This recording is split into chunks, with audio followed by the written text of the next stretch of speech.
এখানে তো সবাই ভিডিও করছে, আমার ভিডিও আপনাদের কাছে থাকবে। আমি আপনাদের এই ভিডিওর সামনে কিন্তু 5টা প্রশ্নের উত্তর এখান থেকে দিয়ে যাচ্ছি। আশা করছি আপনাদের ওই উত্তর শুনে আপনাদের ঠিক লাগবে। একটা হচ্ছে, উনি যেটা আমাকে বলেছেন যে সেম পরিবারের বাবার নাম আছে, ছেলের নাম কেটে গেছে, ছেলের নাম আছে, বাবার নাম কেটে গেছে, বাবার নাম আছে, মায়ের নাম কেটে গেছে, মায়ের নাম আছে, বেটি আছে, ওর নাম কেটে গেছে, এরকম সমস্যা হয়েছে। এখন আমি যদি দেখি এটাকে, বা যে কেউ লোক যদি বলে, এটা কিন্তু হওয়ার কথা না। যদি বাবা ভোটার আছে তাহলে বেটা ভোটার থাকবে, বেটা ভোটার আছে মানে বাপ ভোটার ছিল।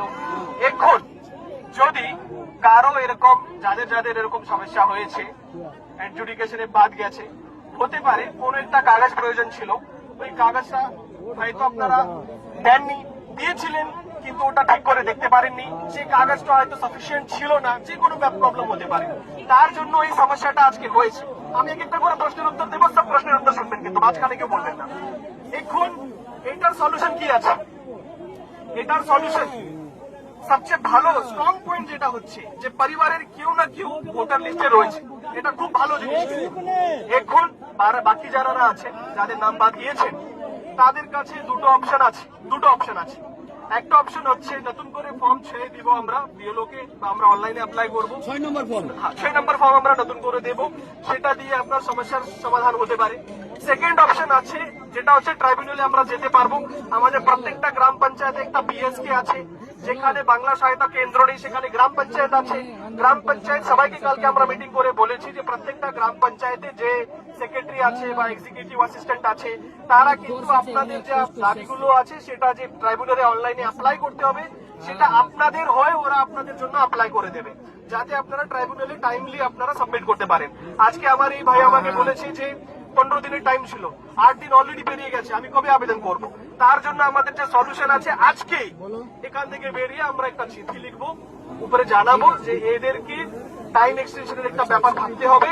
আর সেকেন্ড হচ্ছে যেটা বলেছে যে ডিলিট হলো, আরেকটা আমার ভাই আমাকে বলেছে যে কেন বাদ গেলাম সেটা আমাকে জানাতে হবে।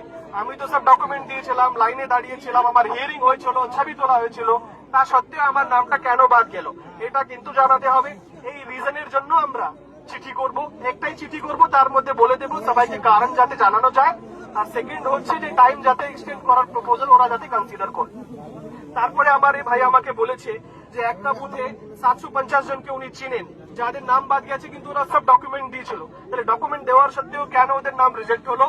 আবার তার একটাই উত্তর আছে, আমরা উপরে কিন্তু বলে দেবো বুথে বুথ ওয়াইজ, একটা বুথে যদি 10 জনের নাম বাদ গিয়ে থাকে বা 100 জনের নাম বাদ দিয়ে থাকে, 100 জনের নামের সামনেই কেন বাদ গেল তার কিন্তু কারণগুলো যাতে আমরা জানি, যাতে মানুষ বুঝতে পারে যে আমার কি ভুল হয়েছিল, সে ভুলটাকে যদি ওরা কারেক্ট করতে পারে ট্রাইব্যুনালে গিয়ে, তো এটাও কিন্তু আমরা জানিয়ে দেবো। তো এর বাইরে দেখুন, এর বাইরে কিন্তু দেখুন,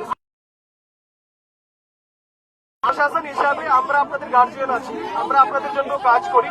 আপনাদের প্রবলেম হয়েছে, প্রবলেমের সুরাহা করার জন্য আমাদের সহযোগিতা লাগবে।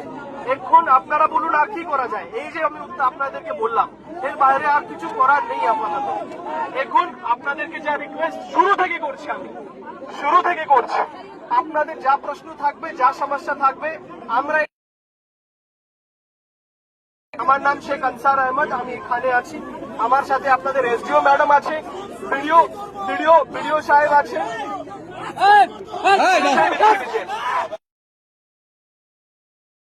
আপনাদেরকে যেটা করতে হবে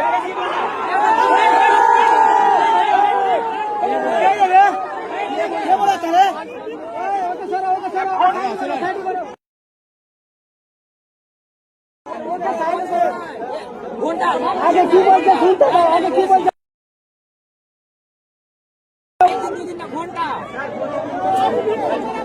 ভিডিও সাহেব তাহলে কিন্তু এর সলিউশন করা খুব মুশকিল। আমি আপনাদেরকে বারবার বলেছি যে আমার সঙ্গে 5 জন চিঠি লিখিয়ে আমরা উপরে পাঠাবো, সামনে থেকে বসি।